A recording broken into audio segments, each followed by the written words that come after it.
Le stress est une réaction naturelle de notre corps face à une situation perçue comme menaçante ou exigeante. Mais saviez-vous qu'il existe 2 types de stress?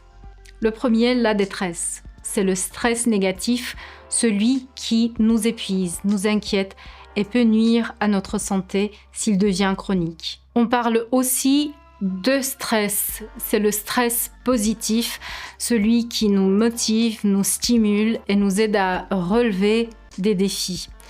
Historiquement, le stress était essentiel à notre survie. Il nous permettait de fuir un danger ou de combattre une menace. Aujourd'hui, les déclencheurs de stress sont souvent moins vitaux.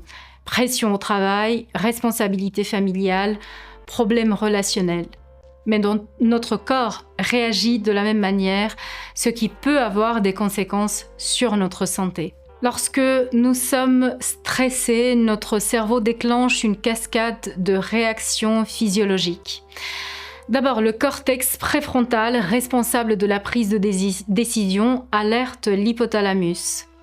L'hypothalamus active le système nerveux sympathique qui provoque une accélération du rythme cardiaque, un arrêt de la digestion, une augmentation de la respiration pour fournir plus d'oxygène, une contraction des vaisseaux sanguins pour prioriser les muscles et le cerveau. Ces réactions sont utiles à court terme, mais si le stress devient chronique, elles peuvent entraîner une inflammation persistante, des troubles cardiovasculaires comme l'hypertension ou les ulcères, une altération du système immunitaire. Le stress chronique peut également endommager l'hippocampe, une région du cerveau essentielle pour la mémoire et l'apprentissage, ce qui peut causer des problèmes d'attention, de décision et une fatigue cognitive. Le stress chronique a un impact direct sur les maux de tête. Voici comment. Il affecte la barrière hémato-encéphalique, augmentant la perméabilité et favorisant l'inflammation cérébrale, ce qui peut exacerber les migraines. Il endommage l'hippocampe, ce qui peut entraîner des difficultés cognitives et une hypersensibilité à la douleur. Heureusement, notre corps possède un système de régulation, le système parasympathique. Il nous aide à retrouver un état de calme et de relaxation après une période de stress. D'autres facteurs, comme le microbiote intestinal et le sommeil, jouent également un rôle clé. Un microbiote déséquilibré peut amplifier les effets du stress, tandis qu'un sommeil de qualité aide à réduire l'hypersensibilité du système nerveux. La bonne nouvelle, c'est que vous pouvez agir pour mieux gérer votre stress et réduire son impact sur vos maux de tête. Voici quelques stratégies efficaces. Pratiquez des exercices de relaxation.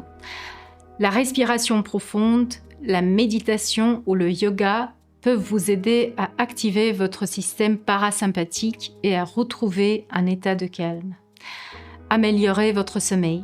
Un sommeil réparateur est essentiel pour réduire l'hypersensibilité au stress.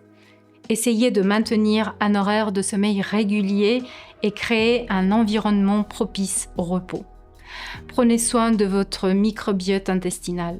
Une alimentation riche en fibres, en probiotiques et en prébiotiques peut aider à équilibrer votre flore intestinale et à réduire les réactions au stress.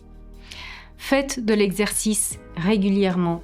L'activité physique libère des endorphines, les hormones du bien-être qui aident à réduire le stress et la douleur.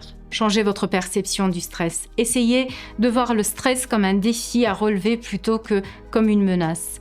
Cette simple réorientation mentale peut faire une grande différence. Enfin, n'hésitez pas à explorer des approches comme la thérapie cognitivo-comportementale, le TCC, qui peut vous aider à développer des stratégies pour mieux gérer le stress au quotidien.